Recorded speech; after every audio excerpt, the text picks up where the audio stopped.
Yo, man, how y'all doing out there? My name is Marcus Carothers, star writer, producer of the film Vulture City, CEO of My Dream TV and Studio.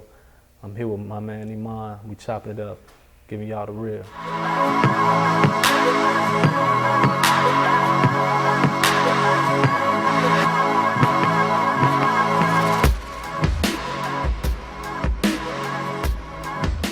What got you into film? Man, I started doing film when I was a shorty, man. I say like, I was a class clown, man, back in grammar school. Came from the Robert Taylor Projects. I used to rap on the L trains, and music was my thing. You know what I mean? Pretty much, I used to rap on the L train for quarters and perform.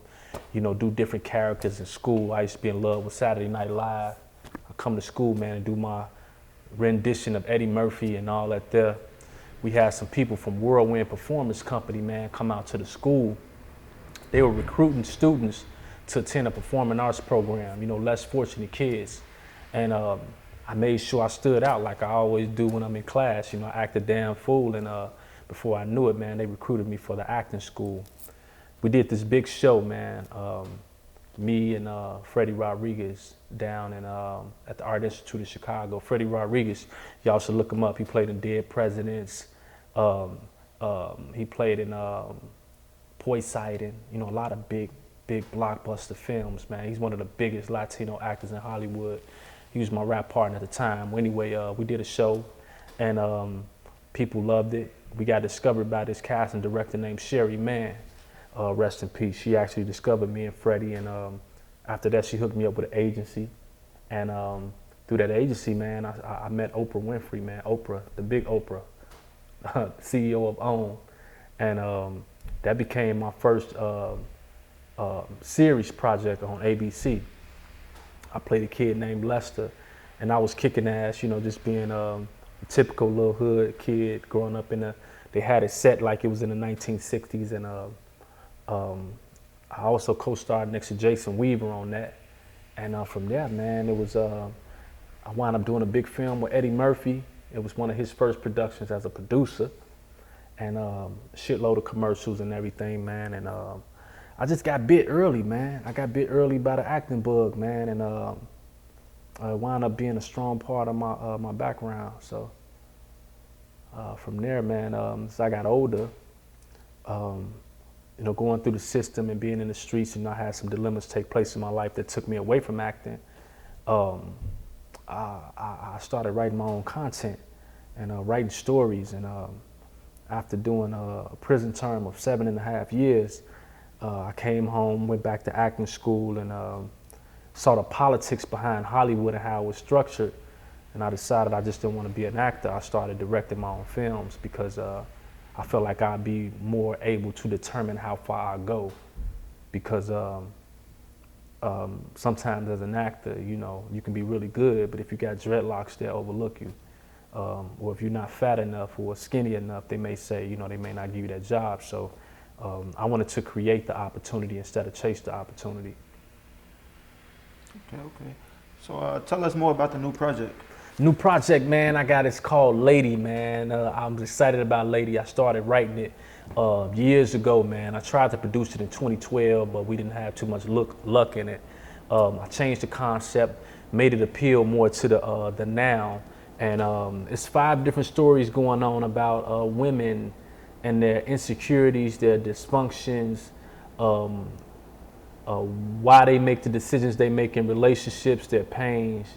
I play a radio personality named Mish Levine.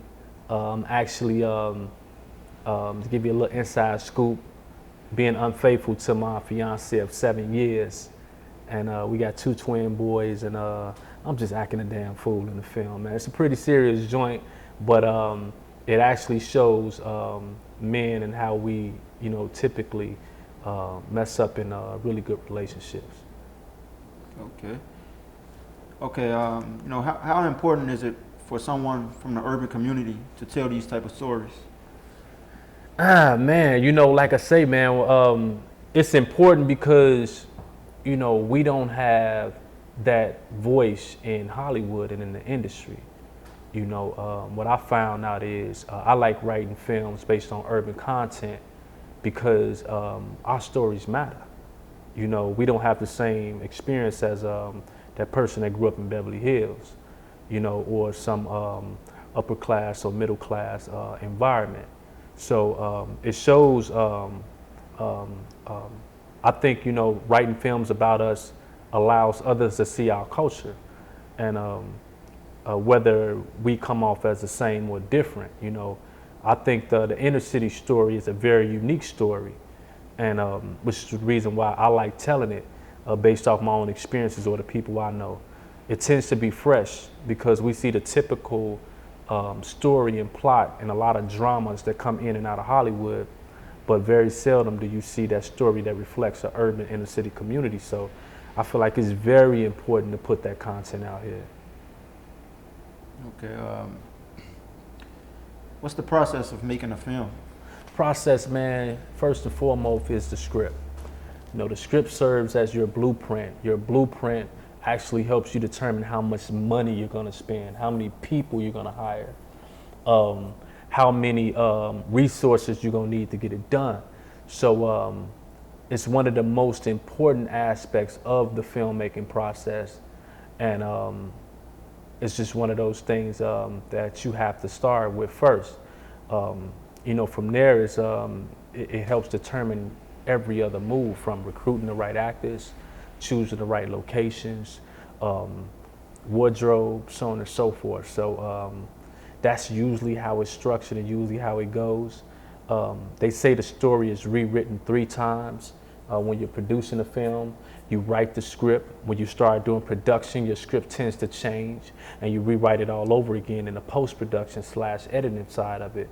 So that's the full process of the completion. The business of it is a whole nother monster. A lot of people spend top dollar on films or max out, spend their salaries on them and everything. And you know, after those films are done, a lot of times they don't have the resources to put it out there to the masses. So that's when it becomes corporate, you know. So I've been fortunate enough through my failures to learn how every aspect of that process works. And so yeah, that's why I'm able to share the knowledge with you. So How long does the process take? it all depends on your money. It all depends on your money. And I say that because a lot of times if you have extra financing at your disposal, you can knock a film out in 2 weeks. You know, typically a production of a feature-length film for me takes 7 to 14 days. My second film, Vulture City 2, I shot in 7 days. My film, Vulture City 1, I shot in 19 days. So as the education increased, I was able to learn how to put together and finish a full-length feature film in 7 days. But those are long hour days, you know, sometimes 14 to 16 hours in order to get something like that done in so short a time. Like with my current production, it's spread out over the course of 7 months because I'm shooting a lot of exterior scenes and I'm focusing on the change of seasons. You know what I mean? So I don't want to shoot in the snow like right now. I have some stuff that requires me to shoot in the spring. So yeah, so, but those, that 7 to 10 days that I'll be filming Lady is kind of, you know, spread out that way. Okay, okay. What you like most about film? What I like most about film is, I said this in a Chicago Tribune article when I was a kid. You can basically, as an actor, you can become anything you want to be. You know, you get the chance to be the doctor, the police officer, the gangster, if you want to be. And I know it's a lot of wannabe gangsters out there, you know what I mean? So, yeah, you get a chance to actually be who you want to be, you know, and that's what I appreciate about it. I've been fortunate enough to play some pretty exciting roles. Typically, I always, you know, find myself in a relationship in my films. But what I really like about it, you know, overall in essence, is because once you complete a finished film, it's here forever. Long after I'm gone, people can find my films and watch it. And that's the part about it that's priceless. To be able to put together a piece of artwork that can never be erased helps people know you even after your life is over. And that's one of the true beauties of art. You know, we still look at the painting of Mona Lisa, and whoever painted it, you know what I mean? That's his work, that's his spirit, you know, on that painting that's been here hundreds and hundreds of years. It can't be taken away from you. That's one of the true beauties of art, man. And that's part of the reason why, that's the science behind why I love film so much. But other than that, you know, to see a finished project and see something that I wrote make a person laugh, make a person cry, make a person think 2-3 times about making a certain decision, man, that's the spiritual part of it, that's so powerful, man. So that's why I love it, man.